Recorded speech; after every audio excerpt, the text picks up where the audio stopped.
Pessoal, boa noite. Depois daqueles videozinhos das perguntas e respostas, eu fui dar uma olhada na apostila, em todas as apostilas da professora, né, de neuroanatomofisiologia, e eu achei importante fazer um resumo, não pela inteligência artificial, mas um resumo a próprio punho mesmo, porém digitado, para fixar o conteúdo e a gente entender o porquê daquelas perguntas e porquê daquelas respostas, principalmente. Então, vamos tema a tema do que ela falou, né? Independentemente se vai cair ou não na prova, com certeza o que a gente vai passar por aqui vai cair na prova. Mas tem coisas aqui que não vai cair na prova, mas é importante a gente saber porquê, pra gente entender o porquê das coisas, tá certo? Então, pronto, eu separei por temas. Tema 1, embriologia, aí neurotransmissores, córtex cerebral, divisão do córtex, neuroplasticidade, emoção e sistema límbico, sistema nervoso e síndrome e disfunções neurológicas. Se vocês quiserem imprimir para acompanhar, também fica bem fácil, certo? Pronto. Embriologia. O que é embriologia? É o estudo dos embriões, ou seja, é o estudo do desenvolvimento pré-natal de um embrião até ele chegar ao feto, certo? É o estudo do início da vida humana até a vida adulta, né? E as mudanças que ocorrem durante esse desenvolvimento dele. Então, a origem do embrião, ele se origina através de 3 folhetos embrionários. Quais são os nomes dele? Ectoderma, mesoderma e endoderma. Parece como se fosse uma letrinha C, onde essa parte de dentro é o endoderma, o meinho é o mesoderma e a parte de fora é o ectoderma. E é justamente essa parte do ectoderma que vai formar o sistema nervoso, tá certo? Nesse sistema de formação do sistema nervoso, a gente tem um processo chamado neurulação. O que é neurulação? É o processo em que o embrião forma o tubo neural, que dará origem ao cérebro e à medula espinhal. Então, o próprio nome já está dizendo, neurulação, né? É a formação propriamente dita do sistema nervoso, tá certo? E qual é a ordem dessa formação? Porque as coisas não acontecem, plim, no passe de mágica. Ela precisa cumprir um processo, né? Então, quais são as etapas dessa, qual é a ordem dessa neurulação? Questão de prova, né? Notocorda, certo? Notocorda é o quê? Funciona como um indutor do embrião que se desenvolve e forma a placa neural. Então, essa notocorda é um indutor e ela vai formar uma placazinha neural. Essa é a primeira fase, notocorda. A segunda parte, a segunda ordem, né? Segunda fase é a placa neural, certo? Essa placa neural é o primórdio do sistema nervoso central. Realmente é uma placazinha. Com o passar do desenvolvimento, essa placa, ela vai formar um sulcozinho. A placa tá assim, ela vai formar um sulcozinho, chamado sulco neural, certo? Que é uma invaginação, uma invaginação dessa placa, certo? E quando faz essa invaginação, forma o quê? Pregas, né? Tá vendo que formam prega? E o nome dessas pregas a gente chama de goteiras neurais. E a última fase dessa neurulação é a separação dessas goteiras neurais para se formarem a crista neural e o tubo neural, certo? E a crista neural, ela vai formar posteriormente o sistema nervoso periférico e o tubo neural vai formar o sistema nervoso central. Então, resumidamente, qual é a ordem da neurulação? Notocorda, placa neural, sulco neural, goteira neural e depois separação da goteira neural em crista neural e tubo neural, certo? E o embrião, como é que a gente divide o sistema nervoso em nível embrionário? A gente vai dividir o sistema nervoso em nível embrionário em prosencéfalo, mesencéfalo e robencéfalo, né, o sistema nervoso, né, do embrião, ele é dividido em 3 partezinhas: o prosencéfalo, o mesencéfalo e o robencéfalo. O prós é como se fosse isso aqui, certo? Aqui está o prosencéfalo. O prosencéfalo, ele é formado por quem? Pelo telencéfalo e o diencéfalo. E na evolução, quando esse embrião se tornar um feto, né? Esse prosencéfalo, ele vai ser o que chamamos de cérebro, certo? O mesencéfalo, ele é essa partezinha daqui, tá joia? E no desenvolver dele, quando ele virar um embriãozinho, virar um feto, esse mesencéfalo vai ter o nome de mesencéfalo mesmo. O robencéfalo, que é essa partezinha final aqui do embrião, ele é formado por quê? Ele é formado pelo metencéfalo e o mielencéfalo, certo? Que quando ele virar um feto, se desenvolver, essa partezinha vai virar, se chamar de bulbo, certo? Pronto, então findamos a primeira parte, o primeiro tema. Então agora o segundo tema, que é neurotransmissores, né? Os neurotransmissores, eles transmitem algo através dos neurônios. Eles podem ser tanto inibitórios quanto excitatórios. Eles podem inibir uma situação ou excitar uma situação. Vamos para os exemplos mais clássicos dos neurotransmissores, certo? Que é a serotonina, a dopamina, a endorfina, a noradrenalina, a acetilcolina, o glutamato e a GABA. Existem vários, mas esses são os exemplos mais clássicos que a gente precisa ficar mais de olho.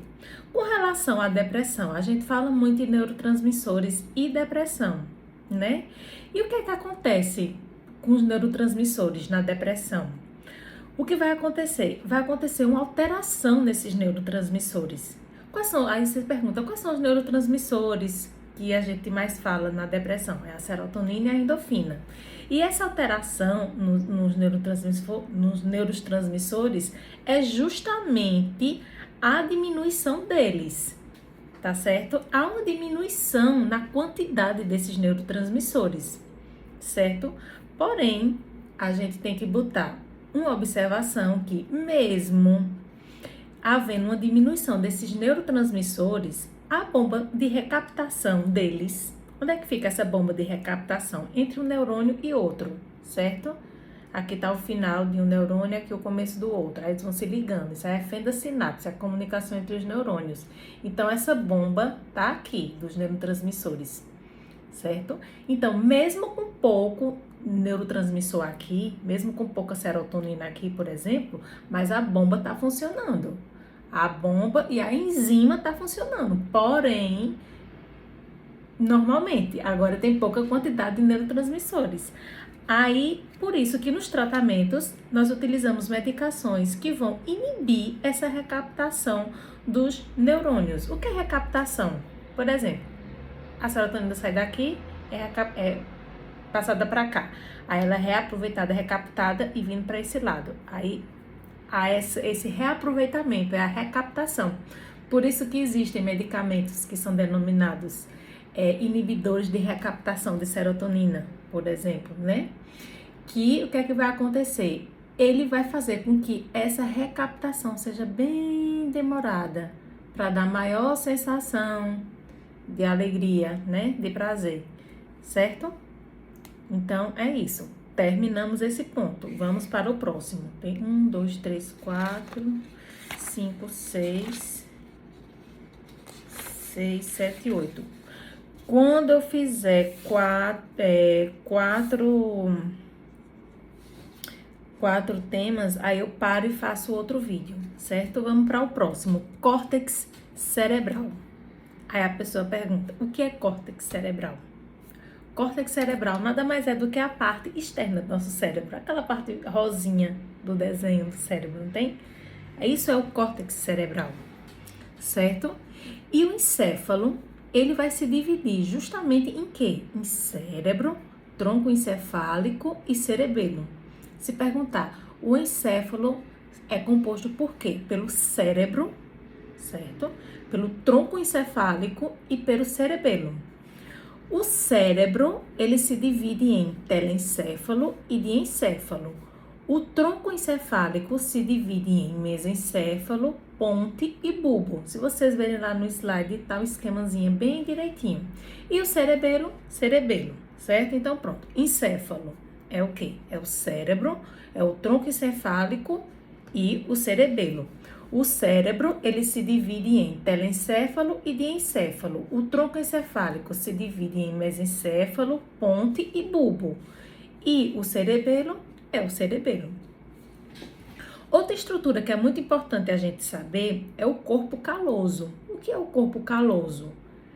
É uma estrutura, assim, mais ou menos em formato de C, um C bem largo, que cola os dois lobos cerebrais, porque o nosso cérebro ele não é uma parte inteiriça, eles são dois lobos, certo? Então, o corpo caloso, ele não é solto e nem totalmente colado, ele fica mais ou menos aberto até aqui, assim.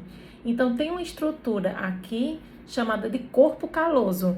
Ela é quem vai unir um lobo ao outro, certo? E ela também é responsável por fazer a comunicação cruzada, que, como vocês sabem, nosso cérebro ele recebe a comunicação cruzada.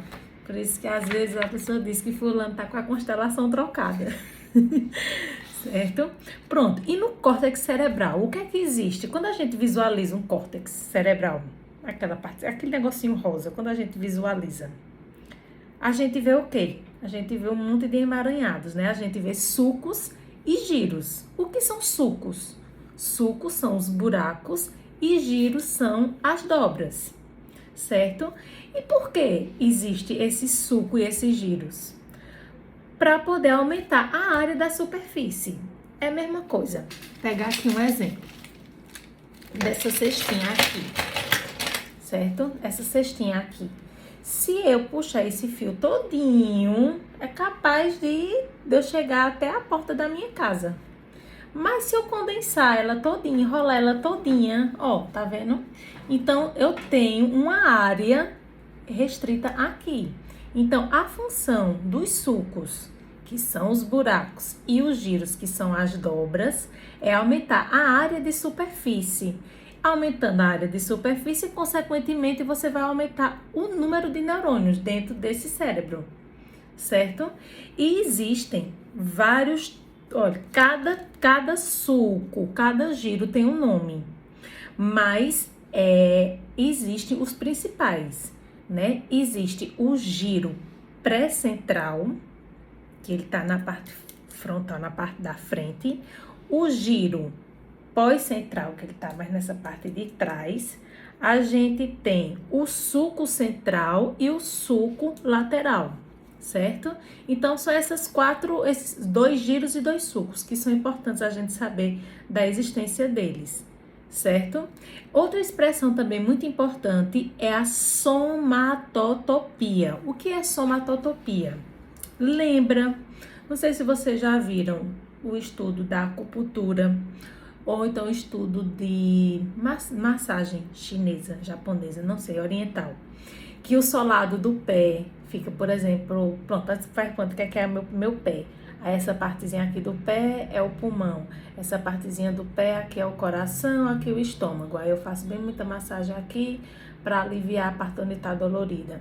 Pronto, é como se fosse isso. Cada parte do nosso corpo tem uma representação no cérebro. É como se a gente pegasse o cérebro e tipo, pronto, aqui é o estômago, aqui é o coração, aqui é o pulmão, certo? Cada parte do nosso corpo tem uma representação do nosso cérebro. Isso se chama de somatotopia, tá bom?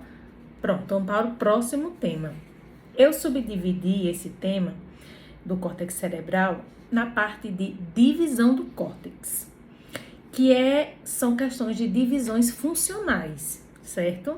O córtex, ele é dividido em quê?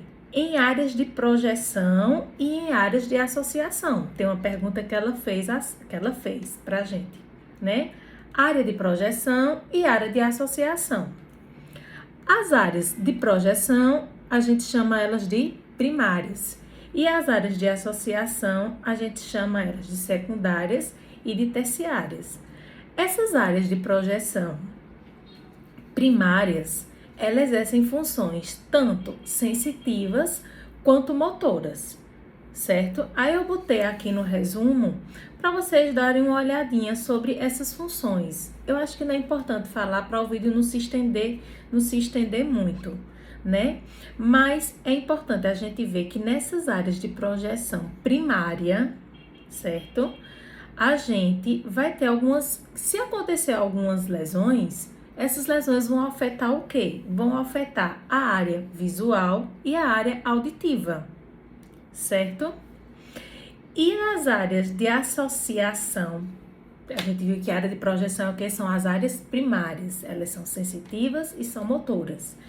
E as áreas de associação, elas são secundárias e terciárias.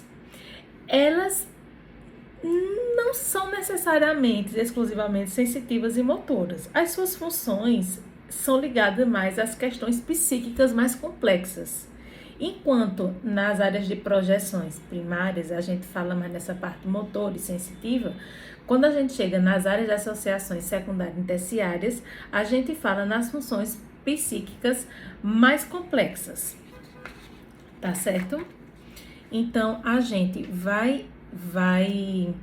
Deixa eu dar aqui um exemplo de lesão. Do mesmo jeito que a gente viu lesão nas áreas de projeção, vamos ver algumas lesões nas áreas de associação, né? Como eu disse a vocês que ela não é totalmente 0% sensitiva nem motora, ela também envolve-se com essa parte sensitiva e motora. Sensitiva no que diz respeito a conhecer o que se percebe pelos sentidos, né?